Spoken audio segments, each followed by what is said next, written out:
Kay DILG Secretary Puno, nadamay ang kabiyak ng senador na si DILG Undersecretary Narciso Santiago Jr. Kaya pinatalsik daw ito ni Puno sa opisina kamakailan. Personala na nga ba ang awayang Santiago at Puno? Alamin natin ngayong umaga sa Miriam Laban sa Puno.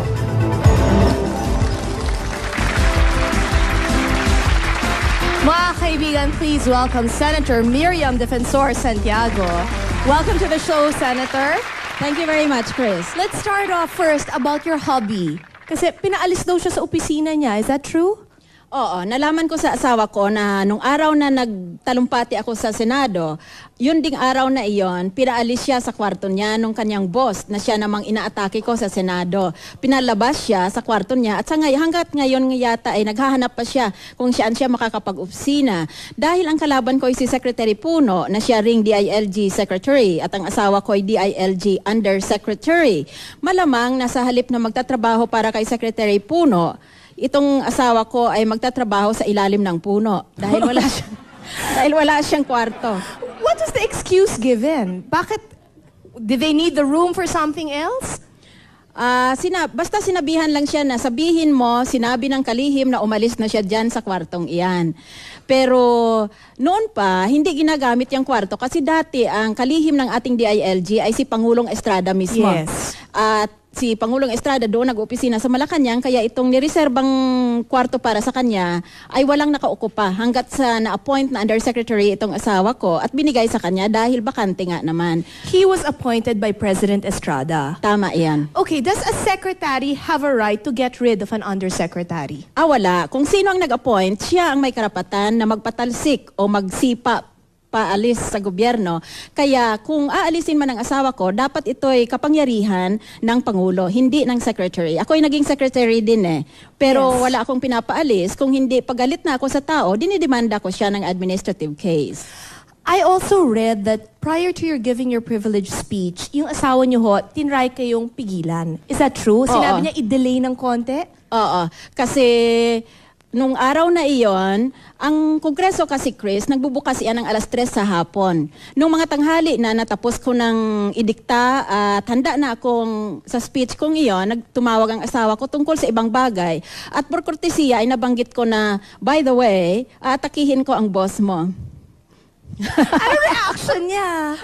What did he say to you, Senator? Well, the poor person wanted to get out of the line of fire. Kasi sa Yes. na ito, 30 taon na kami nag-asawa nitong asawa ko. Kaya nagkukubli na kaagad. Sabi niya, hindi ba pwedeng ipagpaliban mo? Hindi ka ako dahil handa na ako at bilang isang abogada ay napag-aralan ko na ng mabuti, nasuri ko na ang dokumento. Clear na po yung facts niyo talaga. Oo.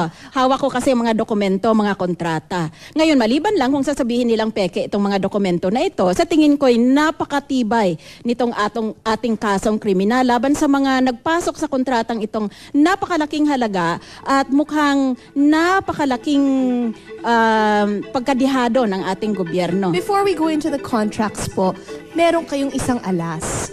You are with a commission on appointments. Tama That's ba true. ako? So, ilan ho ba kayong miyembro nun? Lahat ho ba na senador? Hindi. Kami sa kabuuan, mga 24 kaming mga kasapi ng Commission on Appointments kung saan lahat ng miyembro ng gabinete kinakailangan i-confirm ng Yes. Commission on Appointments. Has Iyan- he been confirmed? Si No, Secretary Puno? hindi pa siya na-confirm. When will he stand before you for that confirmation? Pag binigay ang pangalan niya ng Pangulong Estrada. How long does the president have?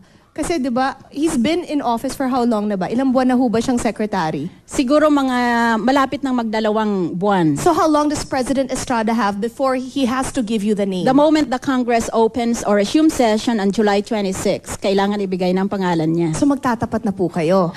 Harapan na 'yon. Oo, magtatapatan na kami ng mata at mata, eyeball to eyeball. Does he need yung kailangan ho bang majority or kailangan unanimous vote for him? Kailangan majority vote. Ilan ho ba kayo ulit na members nun? 24 kami. 24. And do you think he'll have the majority? Malamang hindi. Dahilan sa una, bawat kasali ng kasapi ng Commission on Appointments, meron silang kapangyarihan na tinatawag na Section 20. Na iyan ay kapangyarihan ng maski sino at maski mag-isa lang siya na kasapi ng Commission on Appointments, titindig siya at sabihin niya, I invoke Rule 20. Hindi na ma-confirm kaagad yung taong yon. Oh my Wala nang gosh. diskusyon, wala nang debate pa, wala nang second the motion. Yan ang kanya napakapangyarihan ng isang kasapi ng commission on appointments. Kaya nagpapatayan kung minsan mga senador, congressman maging kasapi lang ng commission on appointments.